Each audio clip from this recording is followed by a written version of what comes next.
যে cut off বেছি হৈছে তাৰ মানে ইয়াকে বুজাব পাৰি যে সঁচাকৈয়ে এইবাৰ পৰীক্ষাৰ ফলাফল যোৱাবাৰতকৈ ভাল হৈছে অসম পুলিচৰো দ্বিতীয় কাট অফ নোলায় কিন্তু বছৰটোৰ শেষৰ ফালে আমি আকৌ নতুন অসম পুলিচত খালী হৈ থকা পোষ্টসমূহ আমি এডভাৰটাইজ কৰিম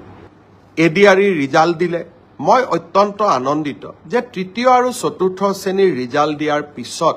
সকলোৱে এটা কথা স্বীকাৰ কৰিছে যে এই ৰিজাল্ট মেৰিটৰ আধাৰত হৈছে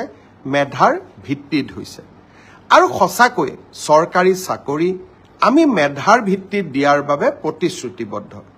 এতিয়া কোনোবাই মোক কৈছে মামা কাট অফ নম্বৰ বহুত হ'ল কাট অফ নম্বৰটো চৰকাৰে নিয়ন্ত্ৰণ নকৰে যদি 3000 পোষ্ট থাকে আমি দুজন কৰি বা তিনিজন কৰি উত্তীৰ্ণ প্ৰাৰ্থীক মাতো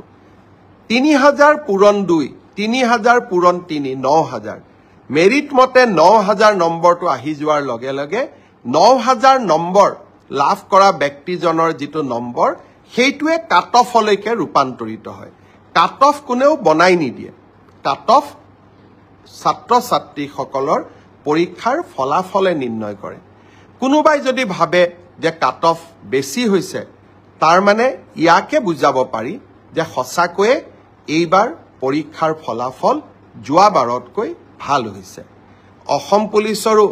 দ্বিতীয় কাট অফ নোলায় কিন্তু বছৰটোৰ শেষৰ ফালে আমি আকৌ নতুন অসম পুলিচত খালী হৈ থকা পোষ্টসমূহ আমি এডভাৰটাইজ কৰিম কোনোবাই যদি পোৱা নাই হতাশ হ'ব নালাগে দৌৰৰ প্ৰেক্টিছ অব্যাহত ৰাখিব লাগে এডিআৰি পৰীক্ষাৰ প্ৰসংগতে মই উল্লেখ কৰিব খুজিছো যে এডিআৰিৰ চতুৰ্থ বৰ্গৰ পৰীক্ষাৰ বাবে এতিয়া এটা অৰেল টেষ্ট হ'ব এই অৰেল টেষ্ট আমি জুন মাহত অনুষ্ঠিত কৰিম লগে লগে এডিআৰিৰ তৃতীয় বৰ্ষৰ পাছ কৰা ছাত্ৰ ছাত্ৰীসকল বা যুৱক যুৱতীসকলৰ বাবে এটা স্কিল টেষ্ট হ'ব সেই স্কিল টেষ্টটো আমি অহা জুন মাহত আমি আৰম্ভ কৰিম আমাৰ লক্ষ্য হৈছে যাতে এডিআৰিৰ নিযুক্তিও আমি 10 অক্টোবৰত দিব পাৰো আৰু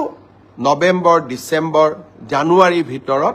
এডিআৰিৰ নতুন এডভাৰটাইজমেন্টটো আমি যাতে দিব পাৰো অৰ্থাৎ আমি আমাৰ যুৱক যুৱতীসকলৰ মাজত আশাৰ বন্তি গছি আমি জ্বলাই ৰাখিব খুজিছো